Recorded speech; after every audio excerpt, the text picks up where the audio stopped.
Hello my dear friends, today I want to discuss the topic single phase half wave controlled converter with R load. So the same is also known as single phase half wave controlled rectifier with resistive load. So single phase half wave controlled converter means it consists of a thyristor, single thyristor, so which is energized from a sinusoidal input voltage V equals to Vm sin omega t, so having a resistive load here. So we are calling it as half wave controlled converter or half wave controlled rectifier means, so during the entire one single cycle, we are providing one trigger pulse.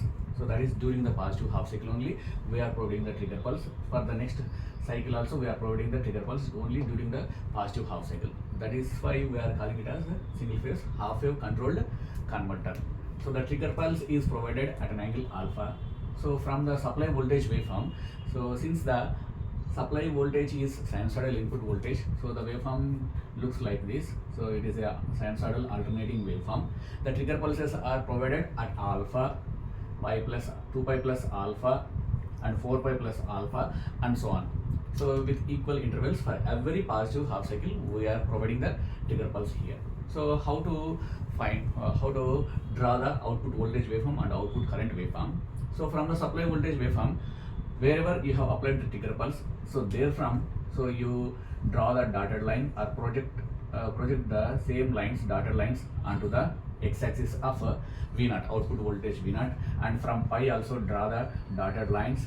Similarly from 2 pi, draw the dotted lines, project the dotted lines onto the x-axis of output voltage waveform. Next from 2 pi plus alpha, project the dotted lines onto the x-axis from 3 pi, so and so on. The cycle, as the cycle is repeating, so you can draw from 4 pi also the dotted line, so that two complete cycles completed over this time period till 4 pi.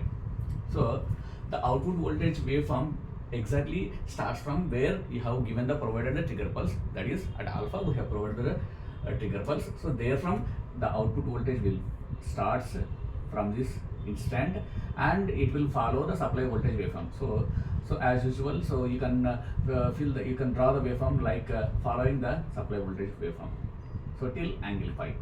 So after pi, what will happen after the angle pi?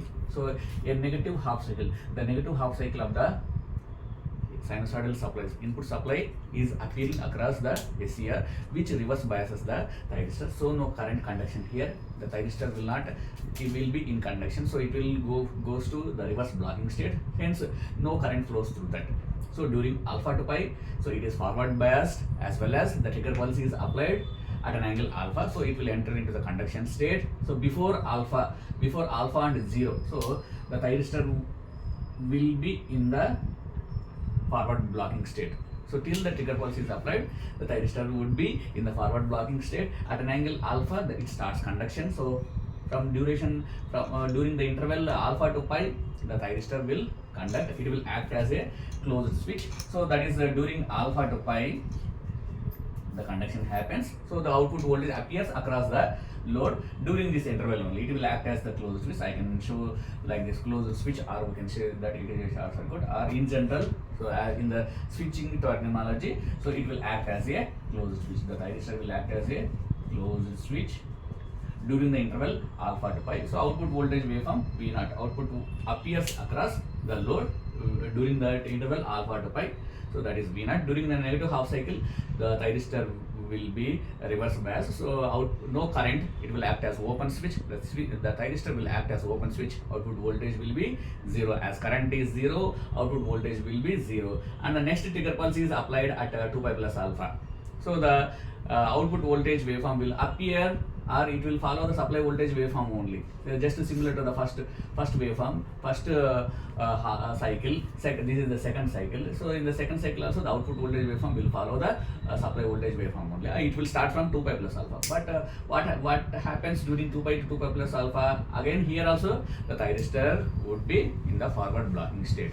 Unless until the trigger pulse is applied to the thyristor, it won't conduct. It will not enter into the conduction state. It would be in the forward blocking state. Next, coming to the output current waveform. So current for the resist load, the current will be in phase with the voltage. So the current waveform will look exactly similar to the voltage, output voltage waveform. It will be in phase, where from the output voltage is starting, that is from alpha. So current waveform also starts from alpha. Next, wherever the output voltage waveform is ending, so that is, it is closing at pi. So here also the current waveform ends at pi. Again at 2 pi plus alpha it will start. Again at 3 pi it will end for the second cycle. So like this, the voltage and current waveforms, output voltage and output current waveforms for a single phase half wave controlled converter or half wave controlled rectifier. So only during the positive half cycle we are getting the control over the output voltage. That is why it is known as a single phase half wave controlled converter. So how about how to get the output voltage, average output voltage expression? So that is given by V0 equals to 1 divided by 2 pi. Total time period is going to be 2 pi if you consider the one full cycle. The limits are from alpha to pi. So the waveform is existing during that interval only. It is appearing during that interval. The limits are taken as alpha to beta, Vm sin omega t, d omega t. As the input supply voltage, Vs or V equals to Vm sin omega t.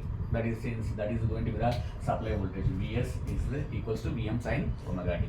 So taking Vm outside of the integration, Vm divided by 2 pi, and integration of sin omega t, it is going to be minus cos omega t.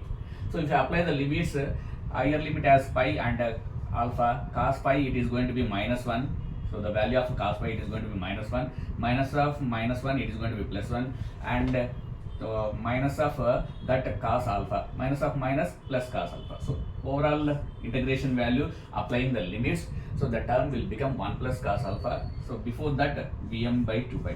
So Vm by 2 pi into 1 plus cos alpha. So the average output voltage in the case of a single phase half wave controlled rectifier with R load is given by Vm by 2 pi into 1 plus cos alpha. And if you want the current expression from the Ohm's law, I equals to V by R. So average output voltage divided by the resistance. So you also can write it as V0 by R. So V0 is Vm divided by 2 pi into R into 1 plus cos alpha. You are going to get the average output voltage.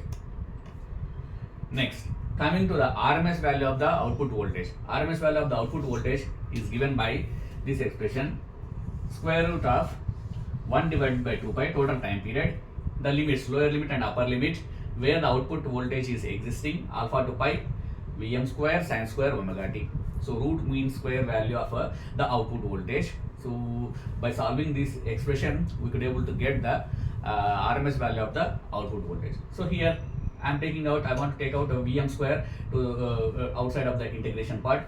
So Vm square under square root of Vm square, it will become Vm, and under square of 2 pi I am writing it as square root of 2 pi, and this term, so solving for integrating for sin square omega t. Sin square omega t we can write it as from cos 2 omega t term, from trigonometry, cos 2 omega t equals to 1 minus sin 2 sin square omega t, and interchanging the terms, 2 sin square omega t becomes 1 minus cos 2 omega t, and sin square omega t I can write it as 1 minus cos 2 omega t by 2. So I can write in place of sin square omega t 1 minus cos 2 omega t by 2. The same thing I have done here. So integrating this term, so 1 divided by 2 minus cos 2 omega t divided by 2 d omega t. So integrating 1 by 2, it will become d omega t by 2 minus integration of cos 2 omega t. It will become sin 2 omega t by 2. Already 2 is there, hence it will become sin 2 omega t by 4. The limits are between alpha to pi. So d omega t by 2 minus sin 2 omega t by 4. The limits are between pi and alpha. So higher limit is going to be pi, and lower limit is going to be alpha. So the term, the remaining term is as it is. So we have taken out from that square root. So Vm divided by square root 2 pi. Vm divided by square root 2 pi. If you apply the limits for this d omega t by 2, pi minus alpha by 2 minus sin 2 pi minus sin 2 alpha divided by 4. Sin 2 pi value, sin 360 degrees, it is going to be 0. So here minus of minus sin 2 alpha, so it will become plus sin 2 alpha. So that is what we wrote here. V0 r equals to Vm by square root 2 pi, pi minus alpha by 2 minus of minus plus sin 2 alpha divided by 4. So if you try to take out these two outside, so 1 divided by 2, it is like 1 divided by 2 So square root of 1 divided by 2, so it will become square root 2. Square root 2, that is multiplied with square root, it will become 2. So root pi will be as it is. So the net term, the remaining term is going to be Vm divided by 2 root pi. Here the remaining term in the under square root is going to be pi minus alpha plus, so sin 2 alpha by 4, since we have taken out 2 outside, so therefore 1 divided by 2 sin 2 alpha whole to the power of 1 by 2, or I can say that Vm divided by 2 root pi into pi minus alpha plus half sin 2 alpha whole to the power of 1 by 2. So by that we could able to get the RMS value of the output voltage. In the similar way, we can get the RMS value of the output current by applying Ohm's law. I equals to V by R. So V naught R divided by R, we are going to get the RMS value of the output current. Thank you.